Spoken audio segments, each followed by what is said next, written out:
Welcome, everybody, to Strife's Sanctum. My name is Citizen Strife, and today we're going to go back about a year ago when I started running YouTube videos again. Because I was on Twitch for a while, but decided, because of my internet connection and then what ended up being kind of a recurring neck issue, I decided to do YouTube LPs, and that's what I've been doing since then. I've been doing Twitch on a couple of days, and I've been doing consistent uploads, and then I added these podcasts to the equation. And one of the games that I started with, in fact, I believe it was the second game I did, is Breath of Fire 3. Now, Breath of Fire 3 was released in 1997 by Capcom, and I didn't really know anything about Breath of Fire. I might have played 2. I don't really know if I played 1 all that much. But Breath of Fire 3 has always kind of held this place in my heart. Because this was right around the time, well, obviously Final Fantasy VII came out. We had other RPGs coming out as well, but Final Fantasy was kind of the big name. But Breath of Fire was one of those ones that nobody really talked about a whole lot. But when they do, they speak of it fondly. And especially looking back now that we've been 20 years or so since an actual mainline installment. I'm not counting 6 because that was a mobile game. 3 and 4 specifically, 2 to a lesser extent. 1 is usually forgotten, but 3 and 4 are usually considered very high-standing RPGs. They're the great at a lot of things, but not spectacular at them. They're the working man's RPGs where you know you're getting a quality experience, but you're not being overloaded with the greatness that you would see from a Final Fantasy story, or say now a Persona story, or one of the better Tales games. But you're getting something that is very good, very complex battle systems that really do take turn-based battles to a different degree. And Breath of Fire 3 added some interesting features to their battle system, what I would consider the master system, to be one of its crowning achievements. And then some of the mini games are really, really, really good, and some are really, really, really shit. But all of those elements are the B+ RPG, maybe even an A-, because I've played it 5 or 10 different times, and here and there I might get bored while playing it because I know something I don't like is coming up, but I always go back to it. I always love playing it again, and you can definitely hear it in my voice. I'm just really, this is like when I was playing Ys 8. When I was talking about Ys 8, I was thrilled. This ended up being one of my favorite games of all time, simply because it just does everything well. It doesn't do everything right, but it does everything well, and I will do my best. This is a spoilerific review, so again, I have done this on my YouTube channel, so go check out that playlist if you haven't. I think you would really enjoy Breath of Fire 3, but I'll do my best to go at it from an analytical perspective, and this will actually remind me of one of the videos that I did. One of the later videos towards the end of the game featured a segment known as the Desert of Death. Now, I'll go into that in more detail on its own, but I used that episode as a refresher for like a mini review. Before I started doing these podcasts, I would always try to find a place to do like a mini review or 5 or 10 minutes of a thing. This actually gave me an hour of good stuff to talk about, and that's how I'm able to remember, even a year later, what I talked about and what I was thinking as I was playing this game over again. And it's something that, while I don't like the Desert of Death, I like the attempt that they made. I just didn't like the execution of it. I think that's where those PlayStation RPGs, even Final Fantasy VII to an extent, so many mini games thrown at the wall and hit or miss whether they worked or not. It's a fun distraction, but when you have a battle system so good, when you have characters this good, when you have a story with a villain this good, and I use villains I use villain in questionable terms because what I really like about this game is the villain itself doesn't really feel very villainous. And that's why I wanted to do a spoiler review, is because I have to talk about the final boss and why she did what she did and why I find it to be one of the more fascinating things about this game. But we'll start with Ryu and work our way from there. So Ryu was born in a mine. And his whole thing was, I'm just a kid. I don't know what's going on. I know I'm a dragon. I don't understand this. And he's a silent protagonist, which makes it, you know my feelings on those. Anyway, he's befriended by Ray and Tipo. And their whole thing is they're orphans in a town known as McNeil. They live in the Cedar Woods, but they're not well regarded because of the situation that confronts them. So they're led to, take residence in the woods with right around a big old burly lumberjack who sort of protects them, but also sort of tells them not to do stupid shit, but they're teenagers, so they act as thieves and petty criminals and whatever, and they get themselves in trouble. They get themselves in trouble a little too much, so they try and work around that, and they follow Bunyan's advice. They go to there, and they do what they were supposed to do. They were supposed to take down a lion or a new age chimera, I believe, and then the world would prosper.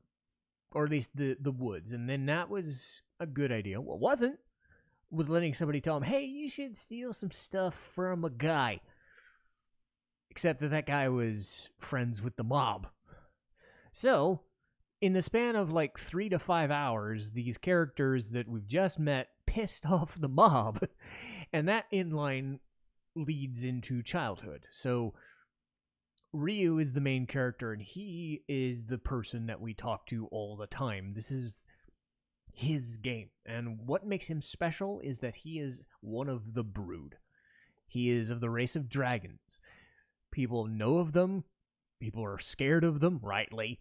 People are unsure what the hell to deal with it because people have tried to hurt them or kill them or whatever, and it's not been a good idea. But there's these legends about the brood that persist. The mobsters I talked about were Baleo and Sunder, these hired goons from a higher place known as Sin City. So they weren't technically the leaders of the mob, but they're as close to the leaders you can get, and they are hell-bent on either making money or getting rid of Ryu so that they can keep making money. So they capture him and think that's going to make them money. Only it doesn't work out that way, and they are introduced to Nina. Nina is... I'll go that when I go to the character segments. But suffice it to say, Nina sucks in this game. Ryu and Nina are the two characters that always show up. You might have, say, Dace in as well. But Nina in this game is terrible. She's an idiot. And she's not helped out by the battle system either. But some other characters get involved, and they keep dealing with Baleo and Sunder, and then the overarching brood plot gets thrown into the mix. So for the first half of the game, the idea is Ryu is being guided to this place known as Angel Tower. And when he gets there, he finds that somebody who is trying to guide him there was doing for the express purposes of killing him, because that's what his god commanded him to do. So that is how the big reveal starts happening, the big overarching plot. The childhood and the Baleo and Sunder arc was a big step up from fighting people in a forest and whatever. But when you take God into the mix, it starts to get a little bit more hectic.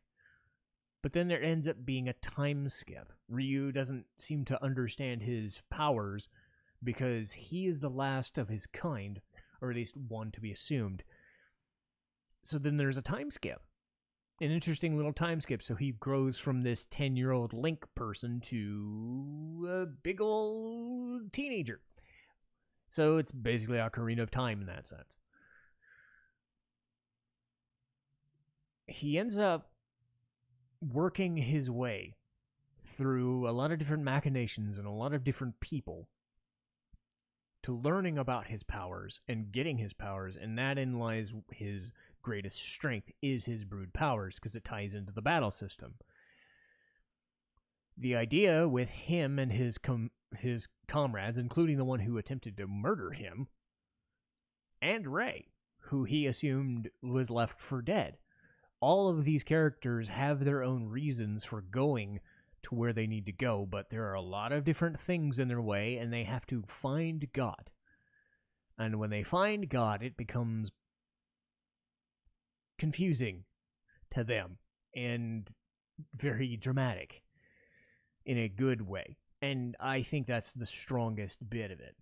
So that's the general plot. And as I will describe the characters, then I will feed into the plot a little bit more to give the specific backgrounds to things.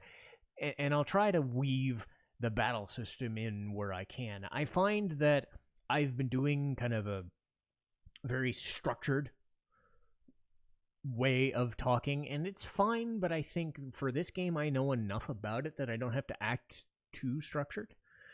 I've talked about the plot, and I will go into more detail with that, but what I want to do now is talk about the characters and how they interact with the battle system, because that's the best way to get all of this to work. And now Ryu, his major focus in the battle system, you get turn-based battles, you get some other unique skills. Ryu is a nice little support mage, but he's also a very good attacker. His stats are pretty much broken beyond belief. So he's a red mage. He can be whatever he wants to be. If you want him to be a support character, do that. You want him to be a damage dealer, you can do that. You want him to be a magic user, you could do that. And the key to it all is the gene system.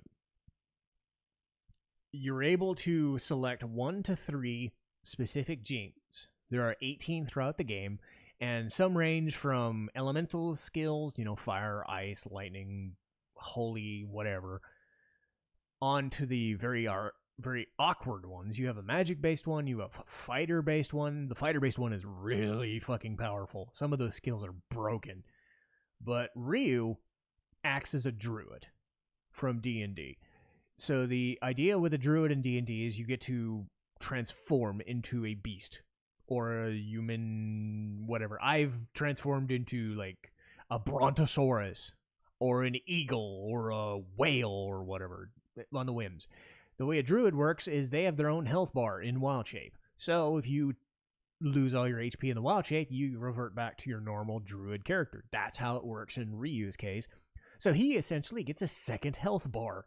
It's pretty nice. And most of the time, there comes a drawback to that. His skills and his turns are tied to his AP gauge, his SP or MP gauge, what have you. And you use a lot of those skills using a lot of AP, but you also waste them per turn. So you have to micromanage. Do you use the best stuff, or do you just use him as a meat shield? So Ryu has a lot of versatility, and his character cannot go wrong.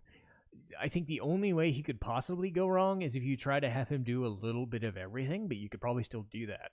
Or you have him with a master who just nerfs his stat base to the nth degree. But Ryu can do anything, which feeds into his overarching persona as this unkillable dragon boy super god thing.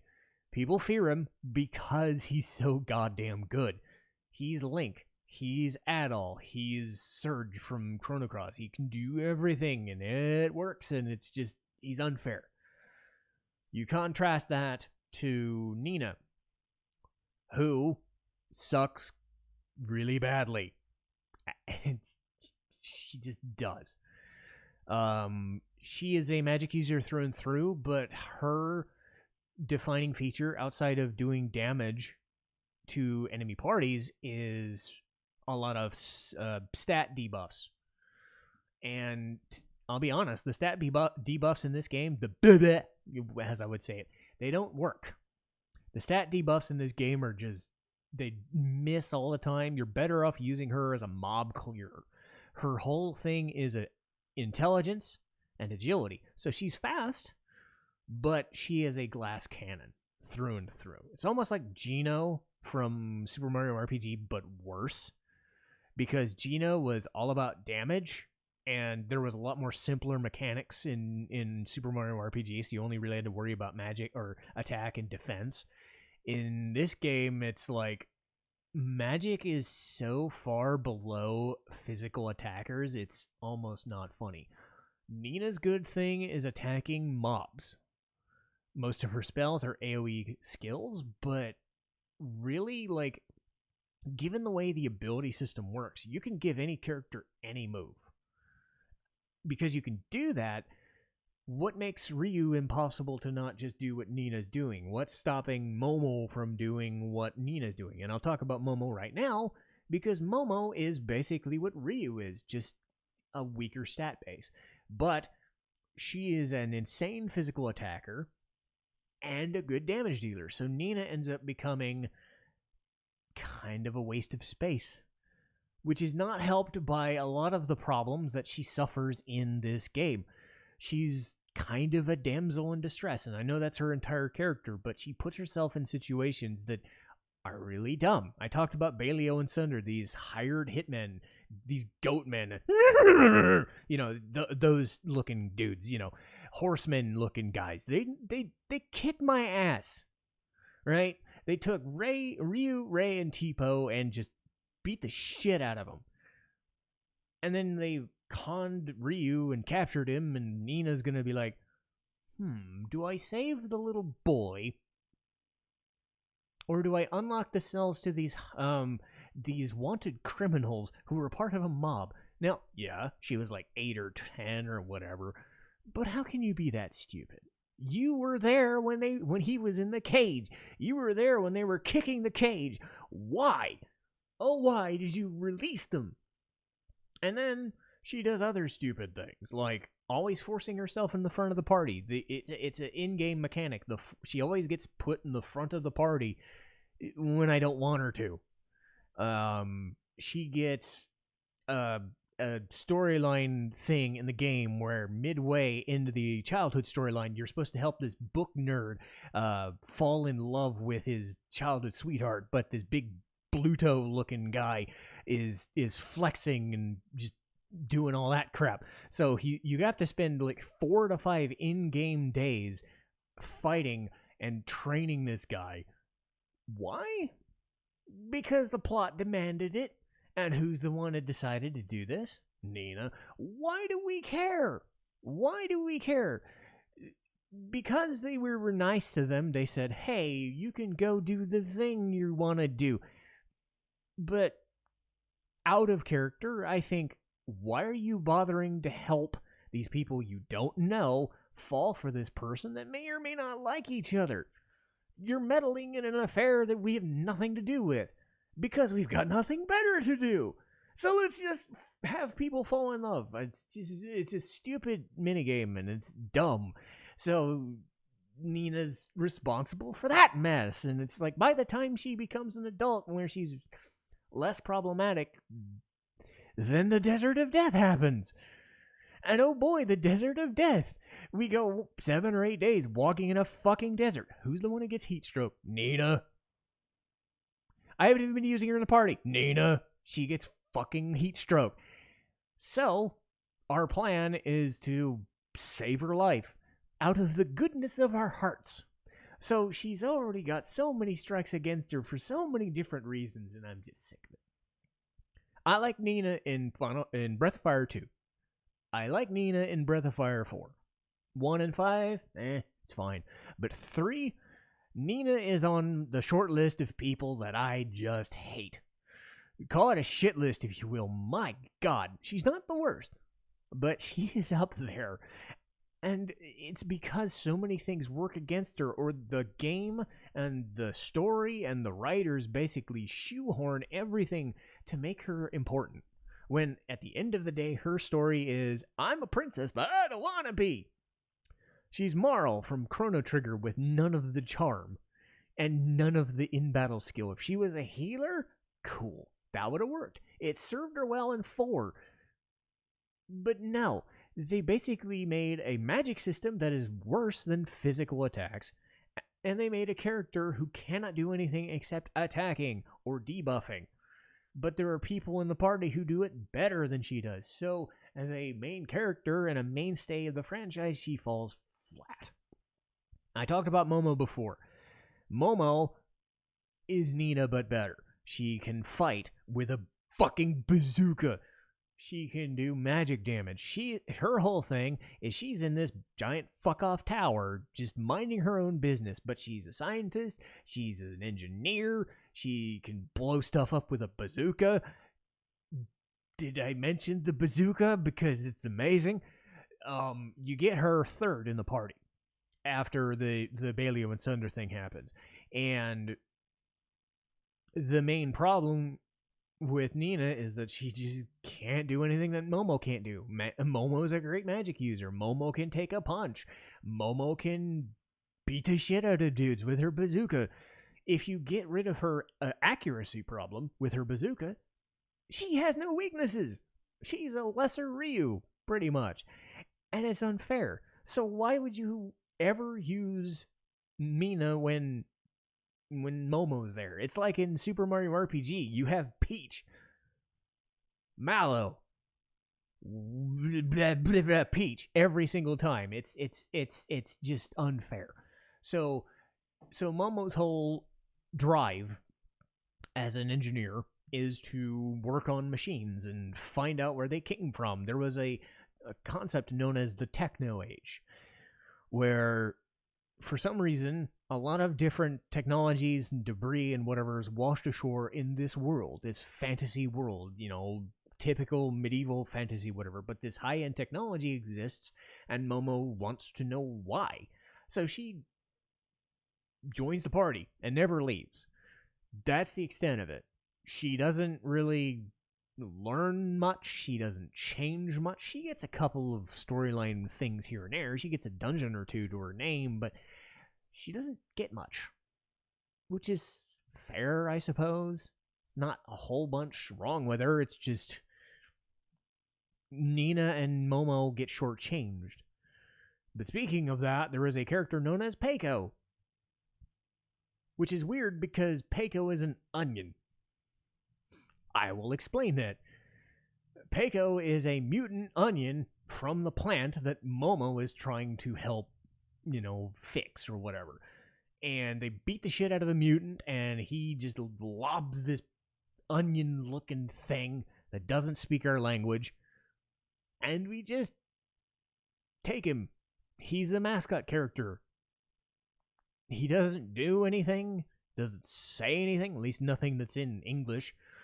And his weird thing is that he's actually really good in battle. His fun thing in battle is he can use fire and ice breaths. He can use status effects to the enemy party. But the cool thing with him is that if you buff his defense and put him in the front of the party, he will counter everything or nearly every move. And I'll talk to that a little bit more when I do the minutia about the battle system. But Peiko is an interesting option in battle because he has that defensive capability. And the better part is, while he's soaking up damage, every turn he can regenerate a little bit. It's not a lot, but he's soaking up a ton of damage because of high defense and then wrecking party shit because of attacks that he just decides he wants to do. So that's his thing. Again, in story, not a whole lot, unfortunately, but there's only so much that you can do with a character like that. Now, there is something you can do more with him, but suffice to say, he's just there. Nina, Momo, Peiko, they're just there, unfortunately. Which brings us to Gar. And Gar is the character I mentioned before. His motivation is really the driving force of this game. So unlike Nina, who usually gets the main character slot in Breath of Fire other than Ryu, Gar is the one giving the party everything to go on. When he joins, he stops them from Baleo and Sunder. he decides, hey, I'm going to take you to Angel Tower just so I can kick Ryu's ass and kill him. Because God told me it was a good idea. So his God has imbued him and his race, known as the Urkin, with the power of the Guardian. And they are big, beefy fucking dudes. They're basically like half dragon, sort of, like just big, burly, fucking winged guys. They're not technically dragons, but they sure look like it. But man, he is a powerful guy. In battle, he stabs. He stabs, and he stabs. He is Bowser in Breath of Fire. That is all you need to know. He has a spear, he stabs. If you have him do anything else, good fucking luck. He has no AP, he has no agility. His job is to stab, and he stabs really fucking well. So if you use him, he's good at defense and he's good at attack because he's not going to do anything else. But that's fine, because in-game, his character is super strong. In the adult timeline, he finds Ryu and then asks him for forgiveness because, well, I tried to stab you and kill you and all that. Will you ever forgive me? So he does, and then he ends up taking you back to Angel Tower, and that's where everything starts to come together. Gar is the main driving force in the game. It's kind of amazing that Nina and Momo and Peiko just don't get anything, and then here's Gar who gets everything.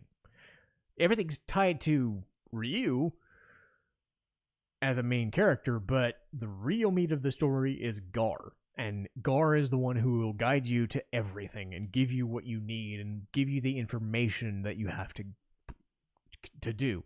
I spoke about Ray and Tipo, and let's get back to that.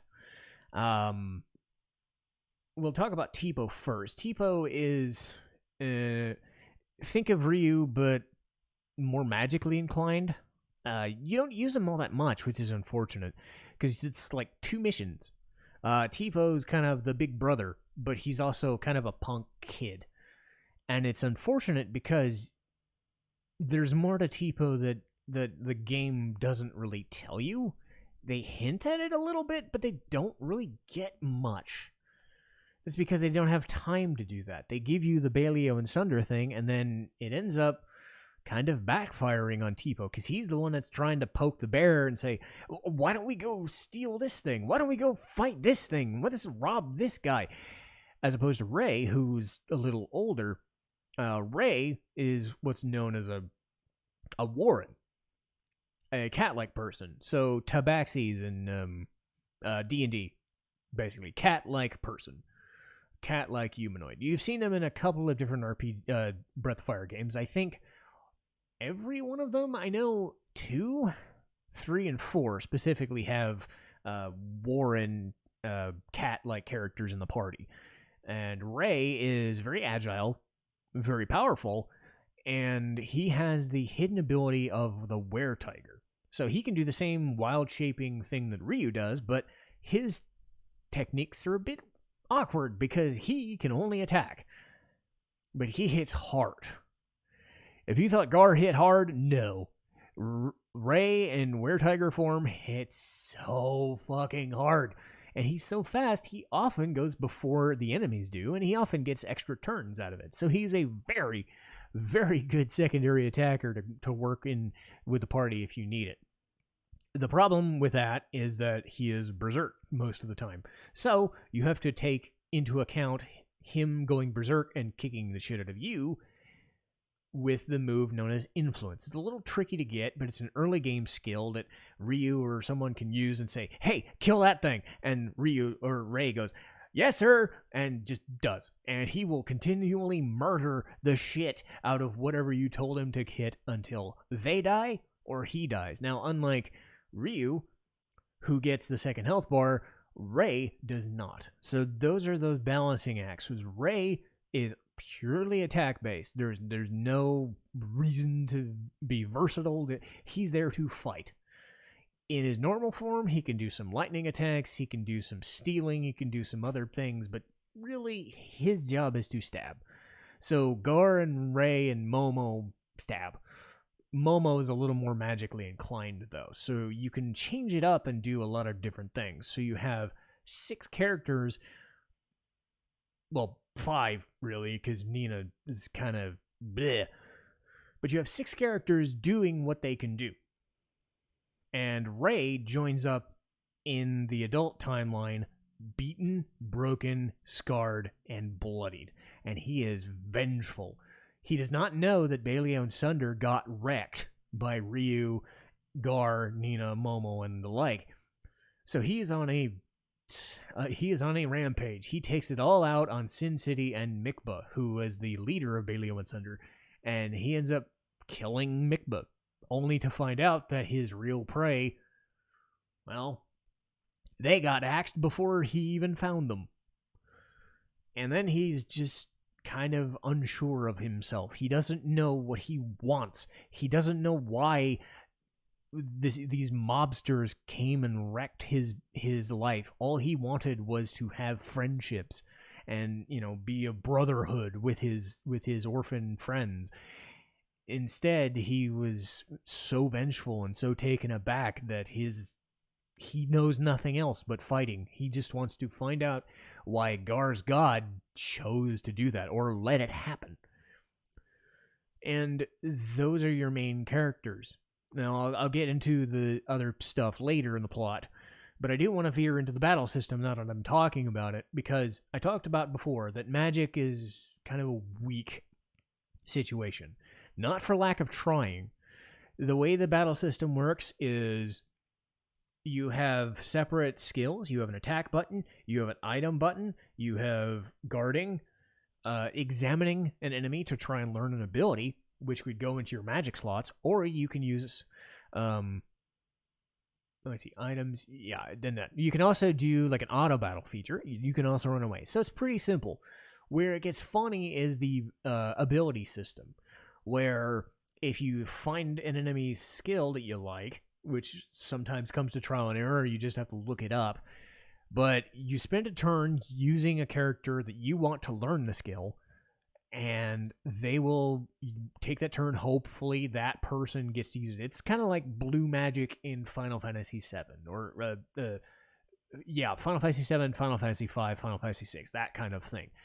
They have to get used against you. And if they're used against you, you have a chance of learning that ability. Now, the person who examined it is the one who learns it, but you can change an ability around to give it to a person that you would prefer. So if you want Momo to learn Earthquake or Lava Burst instead of, Shadow Walk, which is an attack skill, I mean, she can do both.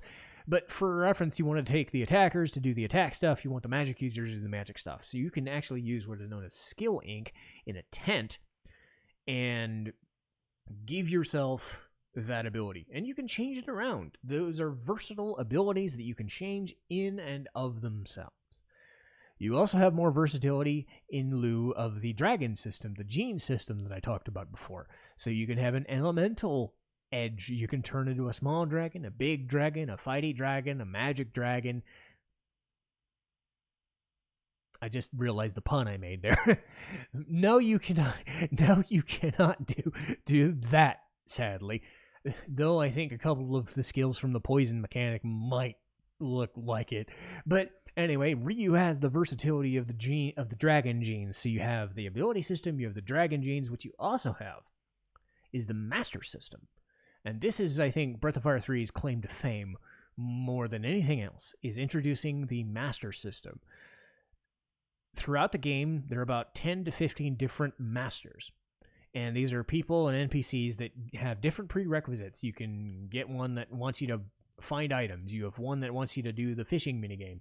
You got one that's like, hey, help the whatever, do the whatever thing in this storyline. Then I will join you and whatever.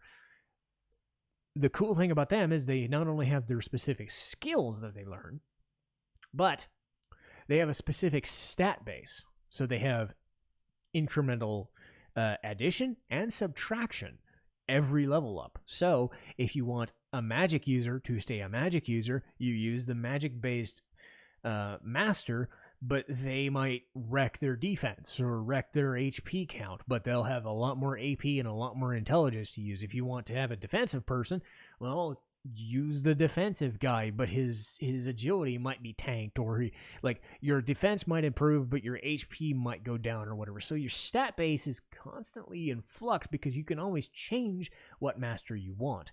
My method, my approach tends to be pick a master, sometimes at random, because I've played this game quite a bit. So I've run the gamut of Ryu being a damage dealer, a magic user, a support caster, what have you. I find that Ryu works best as a physical attacker.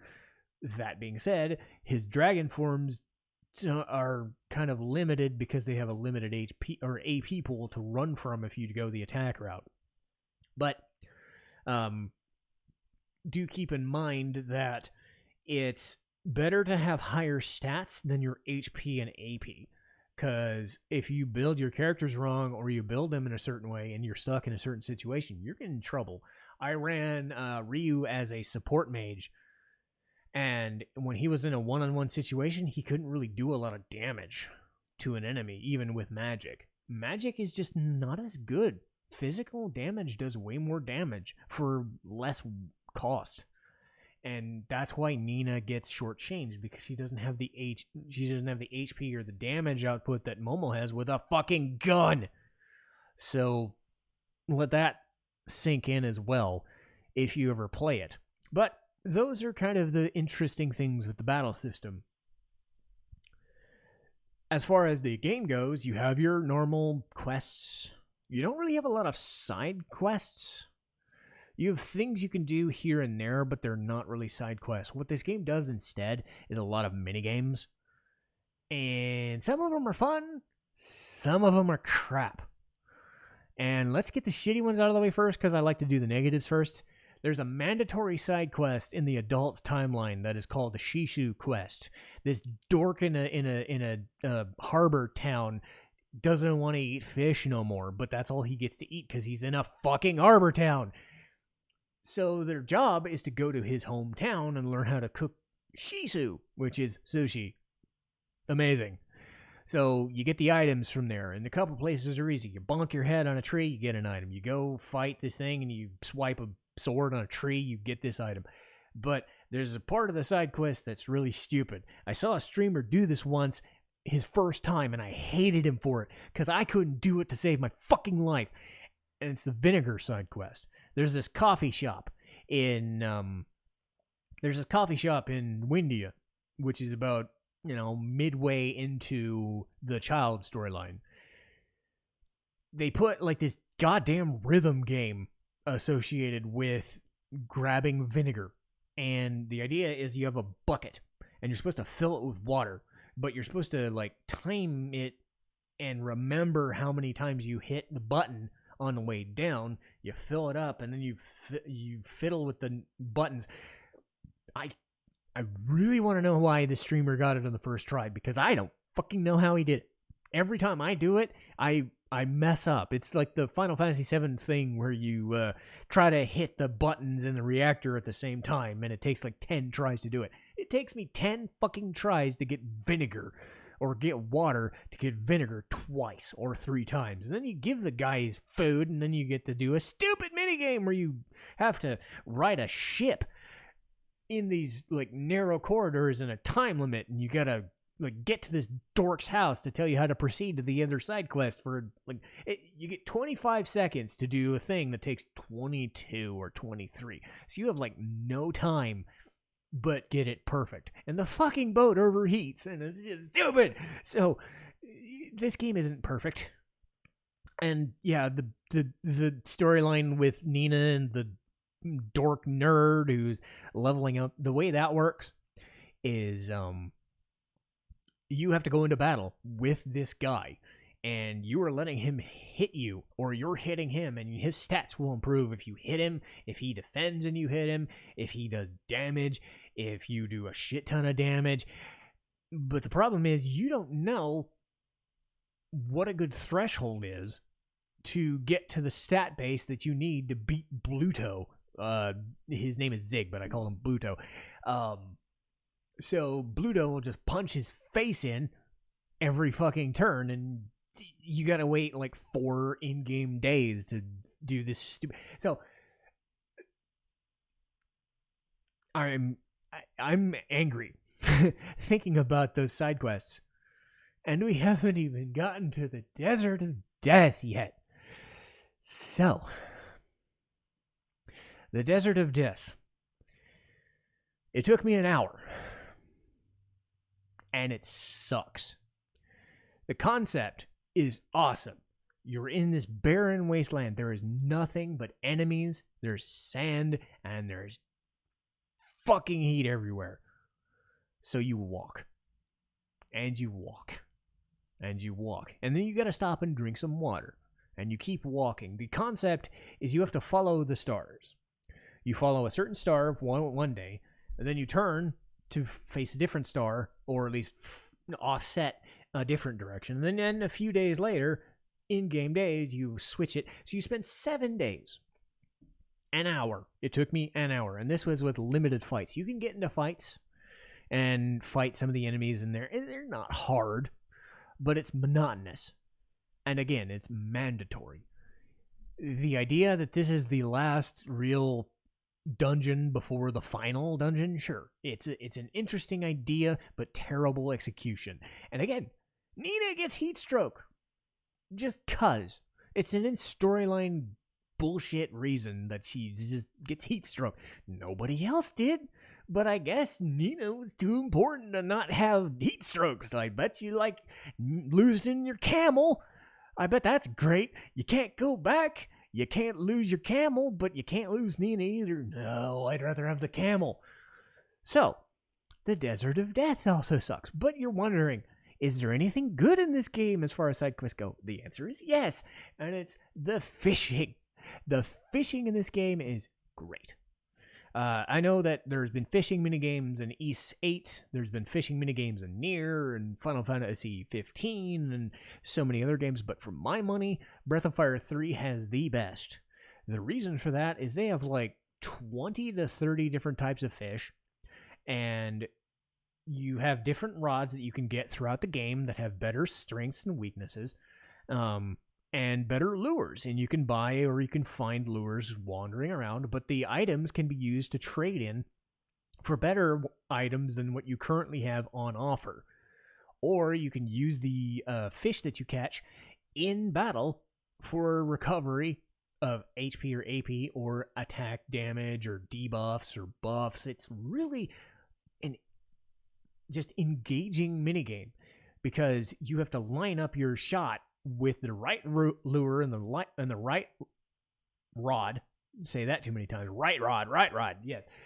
But once you get the bite, then the second part of the minigame happens. So you spend a little bit of time trying to find the right fish that you're looking for while dodging some of the weaker ones. And even some of the harder ones, you can hardly find them.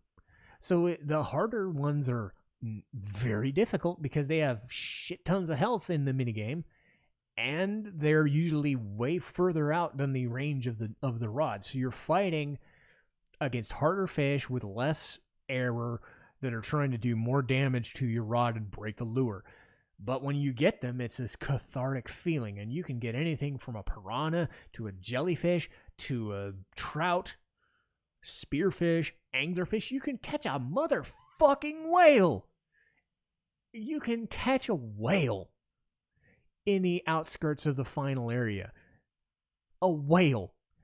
And the best part of the whale is he can either get the best item for Ryu, or the best weapon, or best armor for Ryu, or you can use it as a full heal for your party. And it's a really good thing. So you have this in-game, and the best part is, like, not only are you getting special items from all the fishing that you do, you can get the best items in the game from fishing, or you can find them in the Desert of Death, your choice. I would rather fish. Or you can use your skill points to get a master. Now, again, stats are better than HP, but the master can give you a couple of skills. He can raise your HP and your AP if you're in a pinch. So fishing gives you a lot of different things that you can do. And I played Breath of Fire again. As much as I love the story, I love the fishing minigame in this. It's an isometric fishing minigame, but something is so good about it. There's so much to like about it. And I always come back to play it or come back to watch it because the minigame is so fun. There's also in the adult storyline, well, the childhood storyline starts you off. I told you before about the book nerd saving you or saving his girlfriend, whatever, from Zig. That opens up what's known as the lighthouse. It is defended by some fairies. The fairies are trying to stop this fuck off dolphin or something from eating them. This sucks. So you don't think about it or whatever, and then you become an adult, and the fairies are like, you stupid fucking dummy! Why did you leave us there for 5 or 10 years? Don't you know we're fucking stupid? And then you open up the fairy village. The fairy village allows you to get a super cheap inn, or you get some item shops, or you get a music sound test. You get so many different options. You can actually have them copy a specific item. They have a gift shop. You can use them to explore items. You can have a casino to get some other items or money out of it. So the Fairy Village has a big versatile minigame in and of itself. So while a lot of the mandatory minigames are stupid, a lot of the side content that is actually optional in most cases is part of the best parts of Breath of Fire. And that's why I'm not totally against all the side questing, because it breaks up the chain of momentum. I mean, the game is fine, but without the Fairy Village, without the fishing minigame, and without, trying these minigames, it wouldn't be as fun as it is.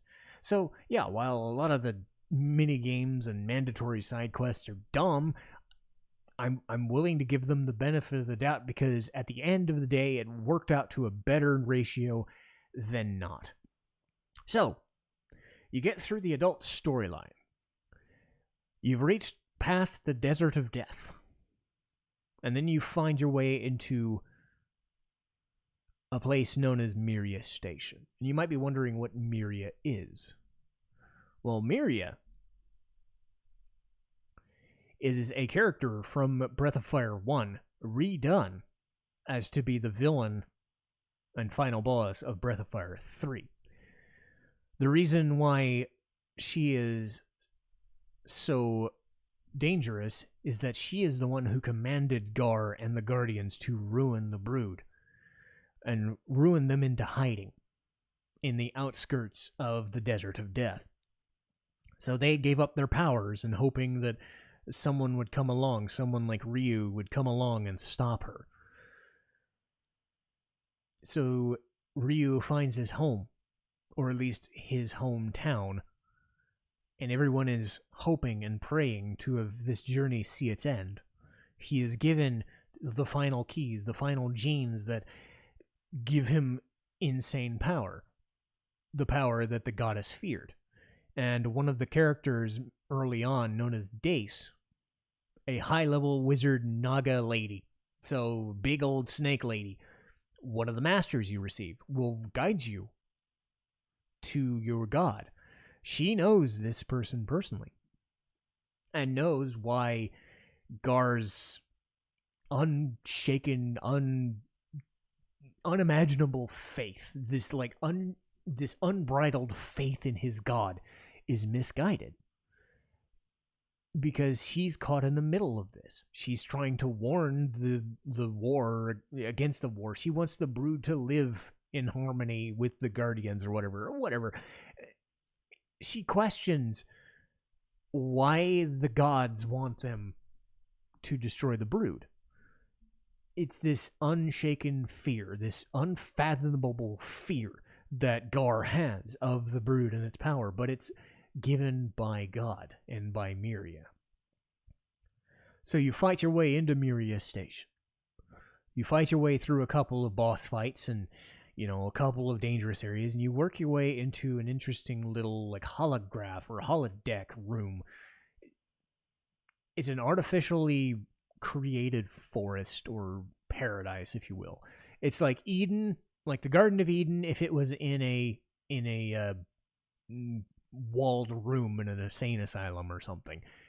Waiting there and guarding the path to Myria is none other than Tipo himself. And Ray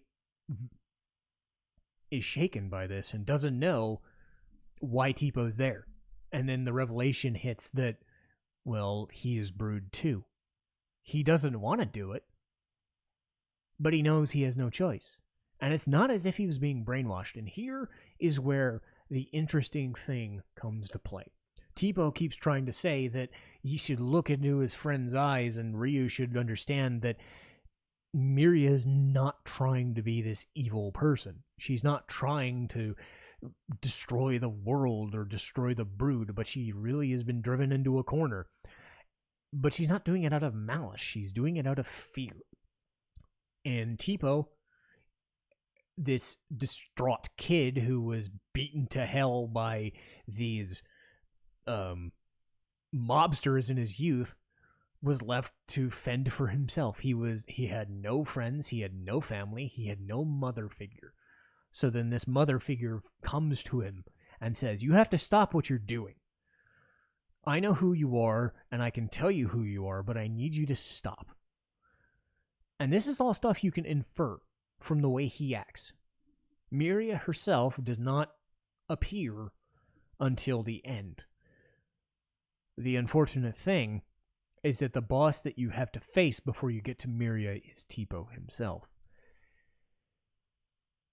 And as great as this game is, it doesn't really hit you until that moment of knowing that this friend that you made, this person who was your brother of sorts, Ray's brother, this person he thought he was dead just 10 minutes ago, is lying dead on the ground because you had to kill him.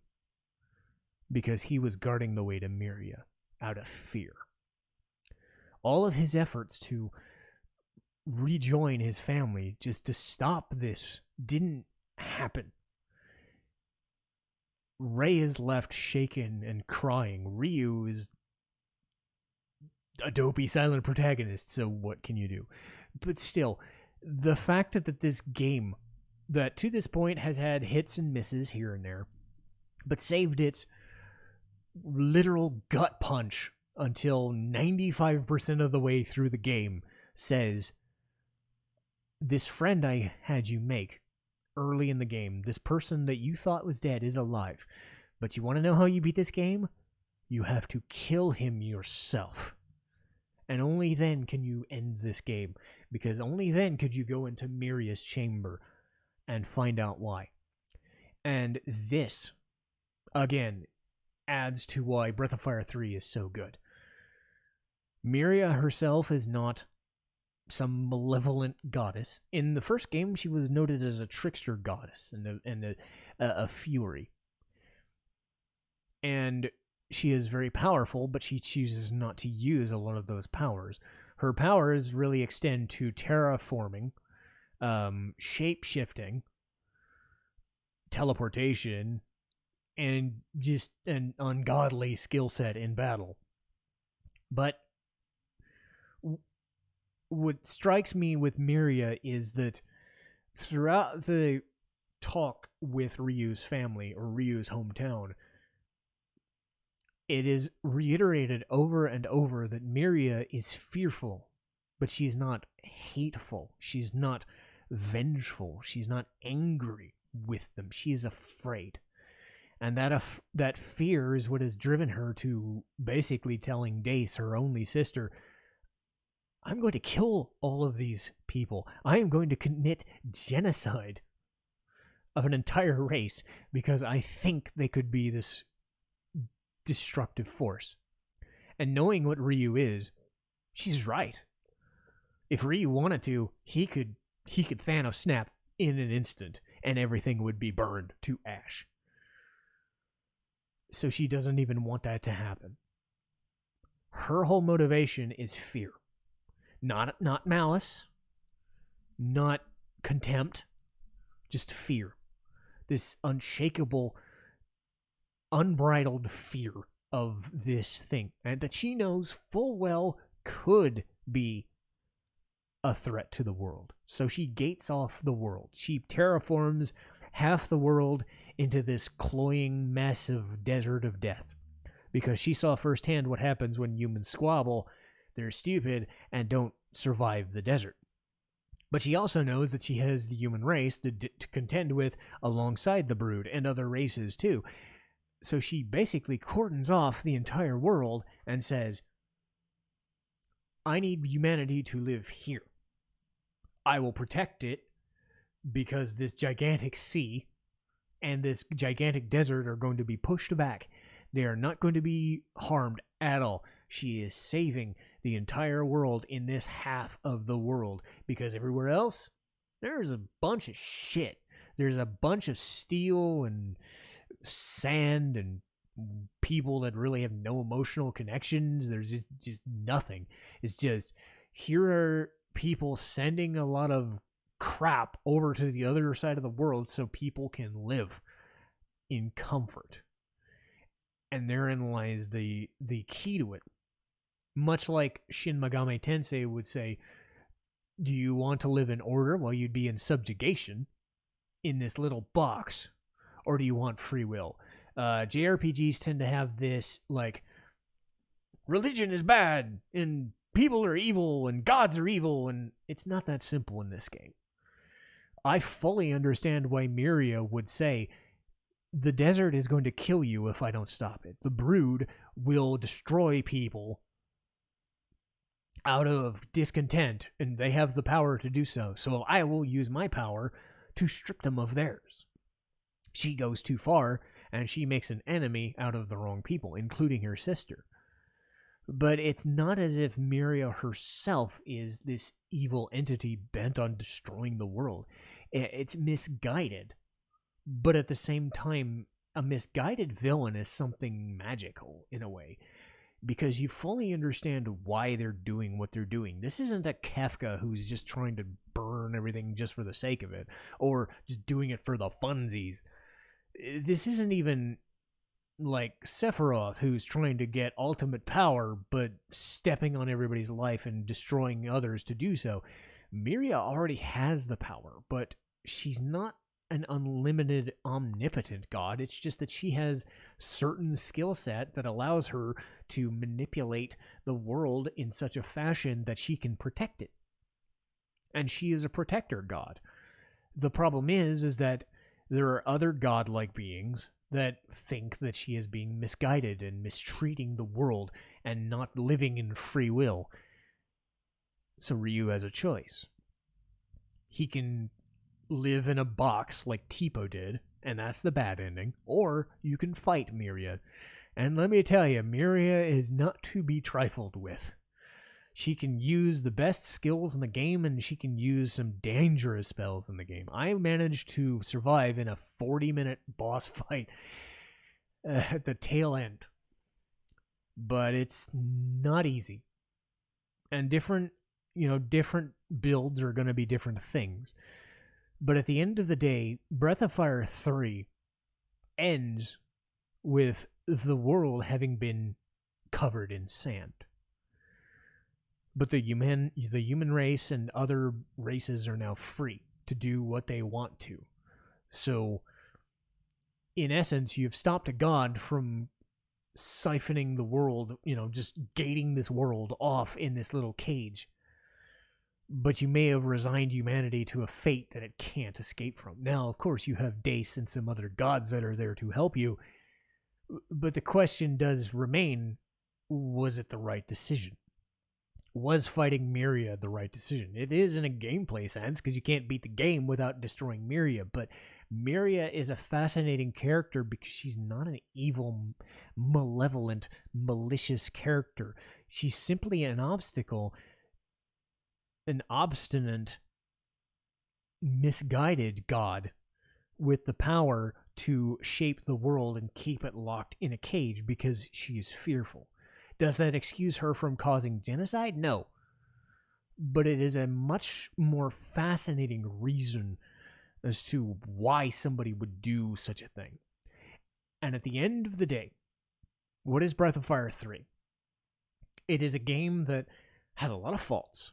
Whether it comes into weak character motivations for certain characters like Nina or Momo or Peiko, or shitty minigames that are mandatory to proceed, like the Bade storyline with Zig and the Desert of Death and Shisu. But then you have great storyline like Myria, Tipo, Ray, Gar. You have great set pieces. You have good mini games that are just small mini games. You have great grand scale mini games like the fishing mini game and the fairy village. You have an amazing versatile battle system that gives you so many options when you want to replay it and you want to re-experience the story, but you can get to there in a different way because you're constantly changing a party member or you're changing how they would react.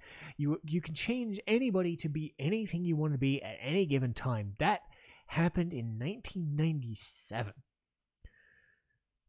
This well-to-do but little-known RPG from 1997 gave you more versatility than some games do even today.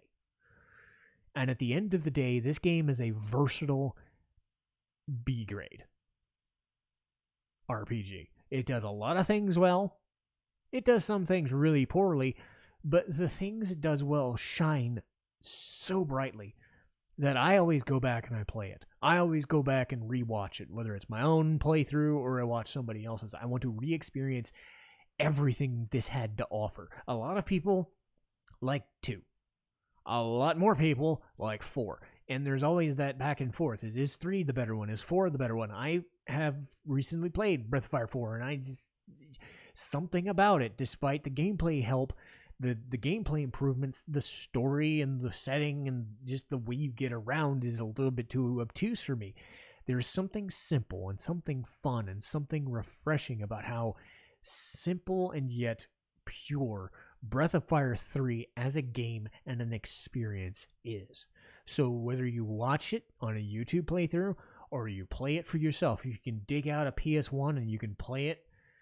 I mean, that's what I did. I dug out my old PS3 so that I could play a PS1 copy. I had to buy 2 or 3 separate copies of Breath of Fire 3 because that's one of the only ways to do it. You can play it on PSP as well. But I was never antagonistic towards Breath of Fire 3. It was an experience that I always enjoyed. And it's been 25 years since it came out. And it is a crime that this franchise didn't get it to keep going on like Final Fantasy did, like Persona did, like others did, like Tales. This is right up there with some of the better ones in those franchises. And it's a crying shame that Capcom hasn't gotten another one since. But who knows? We may get a Breath of Fire 7 someday. We may get a proper Breath of Fire 6 that isn't a mobile game. And if it comes in my lifetime, I will be a happy person because I have fond memories of this franchise and it's sure as hell deserves a lot of this praise. But that's going to do it for me. And I tried it a little differently this week because, again, this is a game I know so well. Off the top of my head, I knew everything I wanted to say and how I wanted to say it.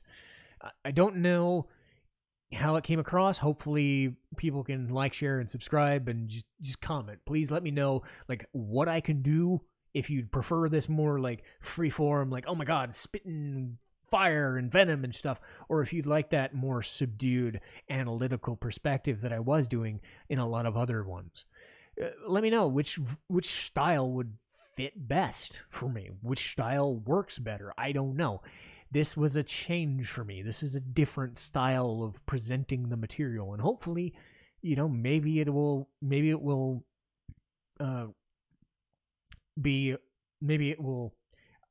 what's the word? Respond to it. Maybe you will respond to it. There's a word for that. I'm forget it. I forgot the word I was looking for. I'll know it when I get done with it and whatever. But anyway, I'm not gonna edit it. Fuck it. We're at the end here. Anyway, that'll do it for me. But next week we will do RWBY seasons 1 through 3 or volumes 1 through 3. RWBY is an interesting take.